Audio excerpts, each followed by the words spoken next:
Yeah, my name's Steve Mock. I started doing surfboard fins in Hawaii almost 40 years ago. Island Fin Design, founded in 1979 by surfer and craftsman Steve Mock on Oahu's North Shore, handcrafts the highest quality surfboard fins in the historic Old Waialua Sugar Mill.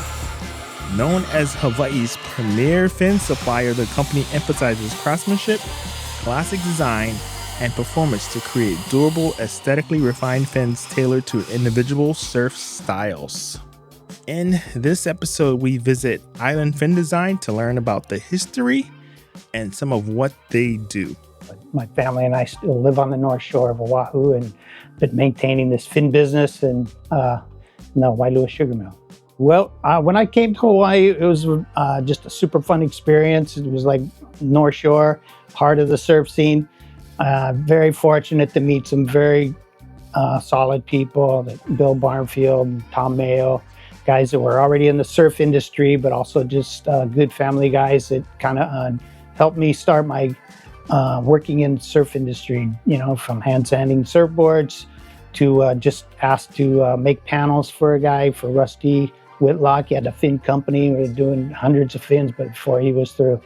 And so I fell away from that for a little while and then decided, I was asked to go make some single fins for Bill Barnfield. And so while I was there for a short time is when the thruster thing took off. Everybody needed 3 fin sets and everybody was experimenting. So there was just a lot of demand for work. And then once it really took hold, everybody knew what they wanted. They just needed a lot of it, and really wasn't. There was a lot of glassers, a lot of shapers, but very, very few fin makers. And a couple guys came on. Ted Ketchum was a very well-known board sander and stuff. Started making fins. I was making panels for him. But I just got my little shop together. Soon moved out of Bill's shop and just started taking orders. And pretty soon I was making orders for the big glass shops. And it just kept rolling until eventually we were doing 100 thruster sets a day, you know, with good help. I had a couple of helpers. And so the business just kept rolling. And through the 80s, that's kind of what it was.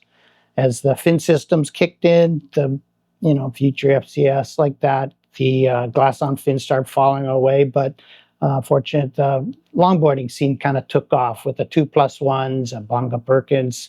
You know, one of the best surfers in Hawaii made that a very popular thing to do, surf it in anywhere, 2-foot surf to 10-foot pipeline. You know, you could ride a longboard with a high-performance fin setup. So we were making a lot of box fins for those things, and then started getting into the retail stores.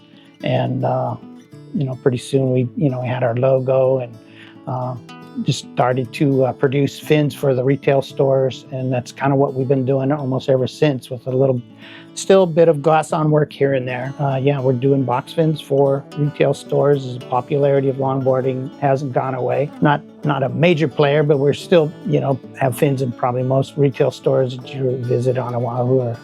Island Fin Design is known for the many floral print designs and patterns you see in everyday fashion here in Hawaii.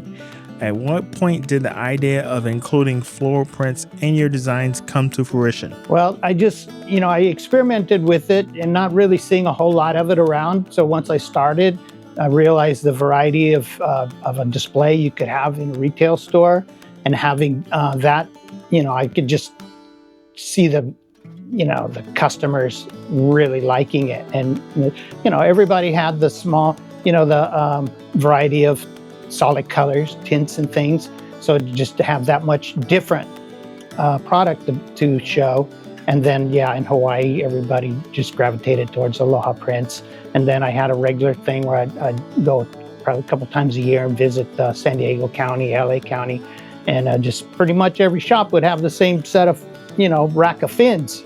But when I displayed the aloha print fins, you know, those guys would be happy to always grab fins. Whether they had fins or not, they always said, yeah, we could take some of those. And, you know, they became a popular thing. And I was very happy to get, you know, some really good stores, you know, carried our fins on a regular basis. And it just got it never went away. I'm still doing it 40 years later, basically, where people like it. It's just keep the different variety going, and it's still popular. Could you share more about your collaborations with some of the island's most well-known brands? Yeah, well, number one, just to have somebody that's a well-established business in Hawaii to say, hey, we want you to come in and join us on this project and be on the same billing with them, use our logo with their logo and things, really, something that was great, for us and just fun to be able to associate with these guys. Sig Zane, very, very top of the list, with his designs and things, and they want to use his designs on our fins, and then did that a couple of different times. Most recently, when they honored China Uemura with fins, his templates, and red palaka, Sig was very, very cool to do that, and I was very, very happy to do the fins. Made China's 13-inch fin. Never made a fin that big, and still haven't made one since. But that was a fin that China walked in here one day and gave me the template, and so we replicated that fin, and it was one he surfed on, and so the family all got one of those in the famous red palaka. But another one was the Rin Spooner, using original fabric from the shirts that I did, for a couple of years there. Just recently, maybe 10 different varieties of fabric and fins we were selling with their shirts in their stores and things, and that was really fun to do too. Who are some of the most memorable people you've had the opportunity to work with over the years at Island Fin Design? Well, it really started with Bill Barnfield, and then his little stable of surfers, because like all of a sudden I'm making fins. It's going on Sean Thompson's boards and Bradley Kerbog's boards. Working with Bill, because he was very much in demand because he's a very quality board builder. One of the original guys I made fins for was the Downing family, and having George Downing, Mr. Downing, explaining this is how I want my fins foiled, and I was soaking it up like a sponge, because here's this man with this tremendous history of surfboard building, surfing, saying, this is how we foil them. And I'm just going, okay. I say, okay, and knowing, a little bit of the history and learned much more since then, but, that kind of thing, how do you beat it? I've done custom fins on his time for Barry Kanaiapuni, sent boxes of fins to Jerry Lopez on Maui. And, just doing that, it's just like puts a big smile on your face, because, you just grew up idolizing, and, your only connection was a surf movie that was how old, or a magazine, and you're doing these fins for these guys, and they're calling you up and sending you notes, thanks, we love the quality, or anything like that, and you just go, man, I'm going to frame that one. So that kind of stuff is, really to be, and that's kind of why I got into it. It's, it's not for I love fiberglass dust, but just, when you're on the North Shore, when I got here, it was like home builders and surfboard builders, and that kind of kept you on the North Shore, driving over the hill to Honolulu. But the surfboard thing provided a lot of work, and if you were willing to work, you could pretty much write your own paycheck. And I don't know, Jeff Bushman, Eric Arakawa, through the thruster days, with those guys making their custom fins, their team riders. At one time, Eric was doing all of Andy Iron's boards, Derek Ho, Michael Ho, and then seeing, they're paddling out at Pipeline Masters, they're riding a board that's got your fins on it, even though nobody knows but you. But so, that kind of thing, is part of being in the business, the North Shore, and just the hustle of in the day when, guys would show up, Triple Crown or whatever's starting, guys would order their boards and need everything in 2 weeks, and just to be a part of that, with these different guys, was fun, but it was just coming from California. And then all of a sudden you're on the North Shore and seeing this, it was like living in a dream. I can remember being at Ehukai. There was a house next door. My friend was glassing a board. I went over there to check on the board, and I seen the Eichel brothers, Eddie and Clyde Eichel, walking through the yard. look at pipeline was going up that day in that household. And I just, I wish, I had the cell phone back then to click a picture, but that was like not even, a thing, but just that was a very, I can remember one day I was out at sunset and I didn't do very well out there, but just to see the surfers, I seen BK and Mark Richards on the same big set wave going like a couple of Formula One racers. It was like a dream, of seeing that level of surfing. They were both appreciating each other, not running anybody off, but they were both surfing like a 10, 12-foot sunset wave that just was, rare kind of scene, so that kind of thing just made me, kind of fall in love with just being on the North Shore, seeing guys that were the, the legends of the sport that you love, and then have some little part of it, made you feel like, just, it was just fun. Let's see, I don't know, maybe it's a good idea just to kind of show what we're doing. I don't know if it helps.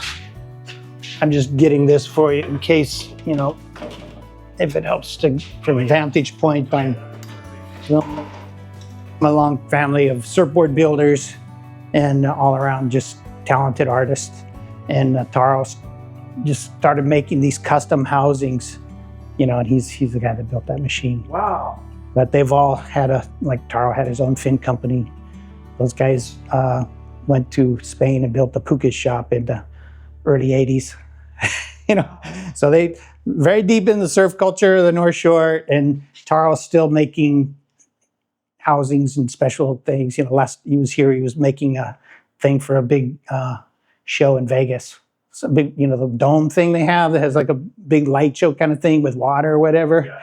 Somehow he got called up for that, and he's a very talented guy. I mean, to build a $30,000 movie camera and just put it in his housing and throw it in the ocean, he's a confident guy. Yeah. So that's why that thing was just a pile of pipe and stuff when he put that together. All right, I'm gonna grab my mask here, just so I don't look like, what's that idiot cutting fins for with no mask on? If this will be helpful right now, if I'm gonna work on the band valve, you wanna use it, you're fine to do that, it's out of the picture. This here's, just a panel I have that's gonna give me something to chop out here. Okay, I'm gonna hit the big fan here. And,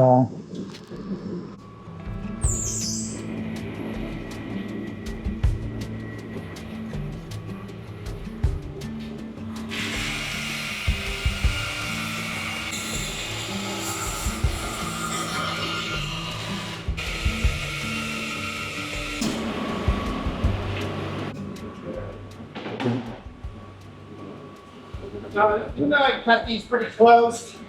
Still need to true up the template, to clean it up nice, ready to, before I foil the fins.